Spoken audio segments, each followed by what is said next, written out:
For this movie, the story is influenced by Akira Kurosawa's Seven Samurai, which is Zack Snyder's favorite movie. So I finally saw the much anticipated Zack Snyder movie, Rebel Moon, and I have a lot of great things to say about this movie. There's only a couple small things that I didn't like about this movie, so I'm going to get right into what I liked about this movie. I felt like this movie did a really great job of world building. So introducing us to Korra's home planet of Veld. I did like the building upon how all these planets play into the story and play into the history of the Mother World and what happened and why all these people on Korra's planet are being targeted, and really the whole driving idea behind what the Mother World represents. There were tons of fun characters in this movie. Korra was a really great character. She embodies the idea of a rebel, but like a strong female lead as well. Someone who's well established, had a great backstory. General Titus was a great character. He had some really good backstory and just kind of looking for redemption. There are just so many different characters, and each character in this movie had their own unique vibe to the whole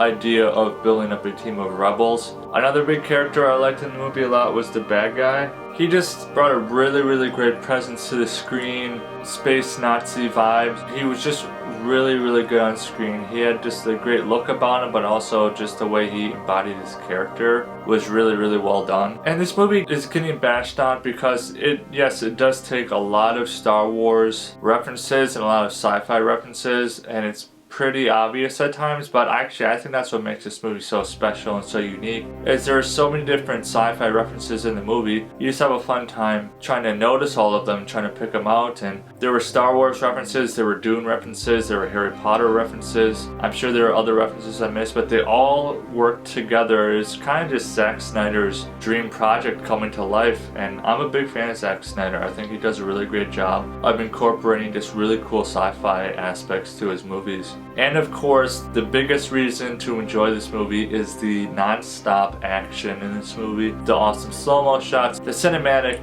landscape shots, the cinematic space shots. I mean, just how epic and all out Zack Snyder goes when it comes to making his action sequences and his fights and his characters, and just how he really is the master of cinematography when it comes to creating the most epic world and the most epic fight possible. There's nobody in the game who does it better than him. That's easily his biggest strength, and I'd say that's easily the biggest strength in the movie. Is it relies heavily upon the classic Zack Snyder visual effects, and every single one of those visual effects lands on its feet. Really, the only problem I had with this movie is I felt like the writing and the story could have been a little better. I heard people weren't really a fan of the dialogue, weren't really a fan of the story. The story really is like copycatting a lot of sci-fi movies we've seen before. I wasn't really that interested in the story because, you know, it's pretty predictable. The dialogue was a bit weak at times. I just felt like the story could have been better. The backstories were good, but the storyline overall, it just felt like there could have been more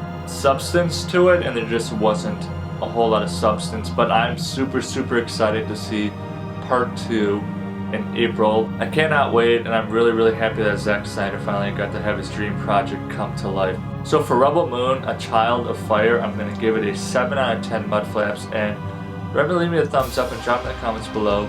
What's your favorite Zack Snyder movie? See you next time.